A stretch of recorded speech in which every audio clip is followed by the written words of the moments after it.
Hello YouTube. You now have the pleasure of seeing me reflecting myself from the computer screen in my own glasses.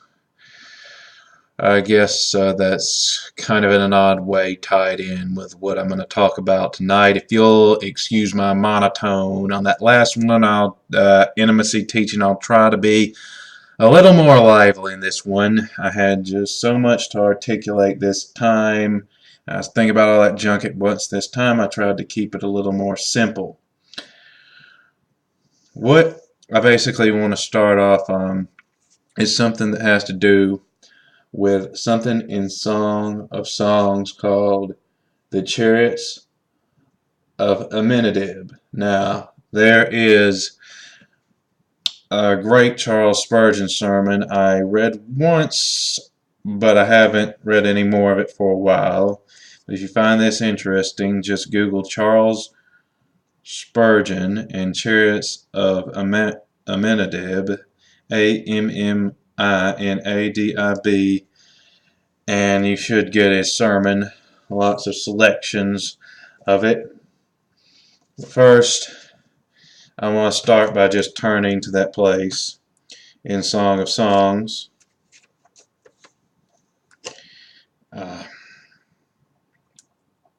Where it talks about the chariots of Amminadab. I went down, this is a Shulamite woman talking, I went down to the nut orchard to look at the blossoms of the valley, to see whether the vines have budded, whether the pomegranates were in bloom.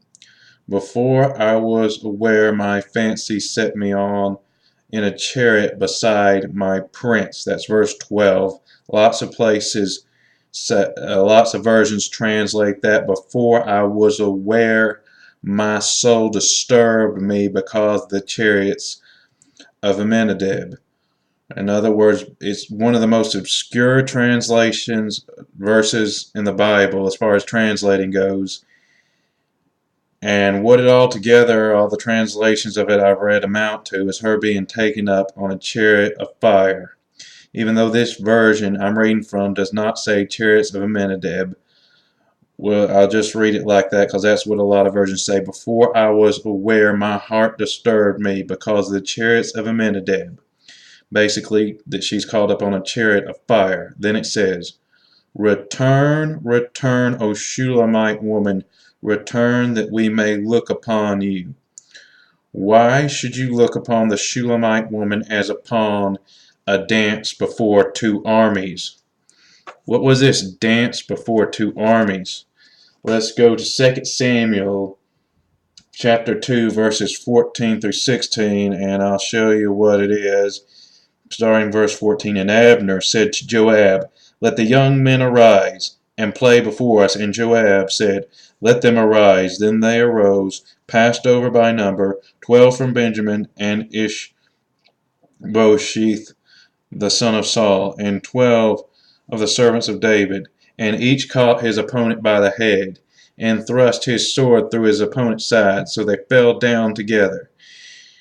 Therefore that place was called Helkath Hazurim, which is at Gibeon. That means the field of sides. It was a battle at the Pool of Gibeon. That's how the combat started. That's how they initiated. The combat was mutual murder or suicide, where they grabbed each other by the back of the neck and thrust each other through the heart. That kind of seems at odds with what it's talking about in songs. She's caught up on a chariot beside her prince. It's supposed to be happy and joyous. And when the daughters of Jerusalem ask her to return and see her again, it says it looks like something a little more brutal, the dance of two armies, which that place in 2 Samuel tells you just what the dance before two armies was.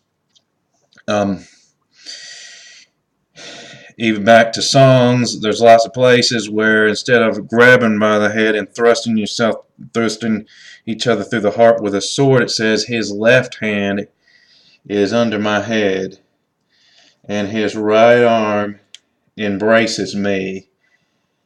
And what is this really saying? What am I getting at?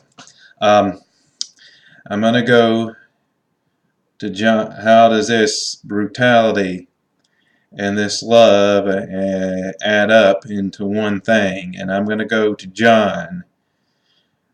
The Gospel of John, chapter 13, verse 31 says, "Now is the Son of Man glorified, and the Father glorified within him. And if the Father is glorified within him, the Father will glorify him, the Son of Man, in himself, and he will do so at once."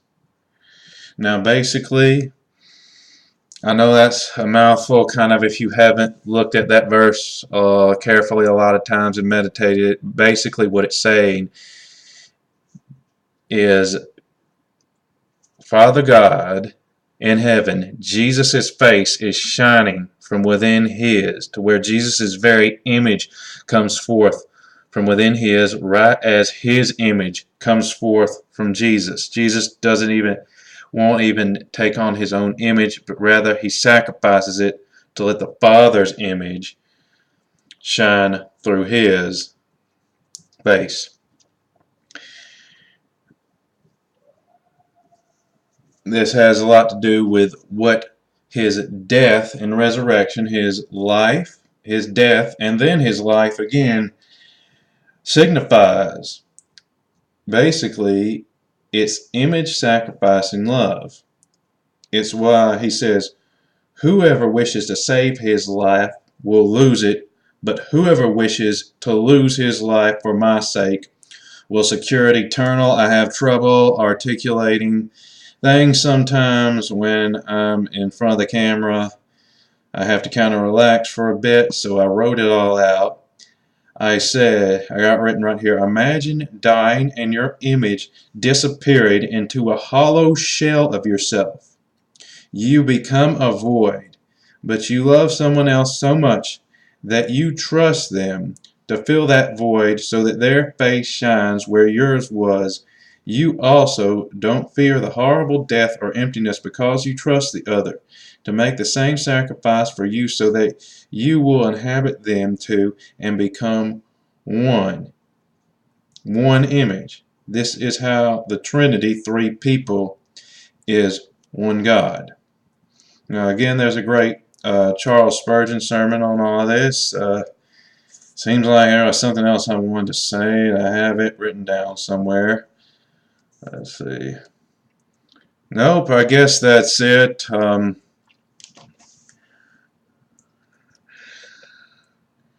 For those of you who might be watching for my silly videos, like the Robert De Bruce and Egos Duacana, I'll put out some more. I'm going to be King David in one, and I'm going to be the X-Files Agent Skinner in another. But not to take from our main points of these scriptures, what we've talked about tonight. Seems like there was something else to say, but that was all I've got down. Oh well. Anyway, I hope you enjoyed. I hope you have a good night.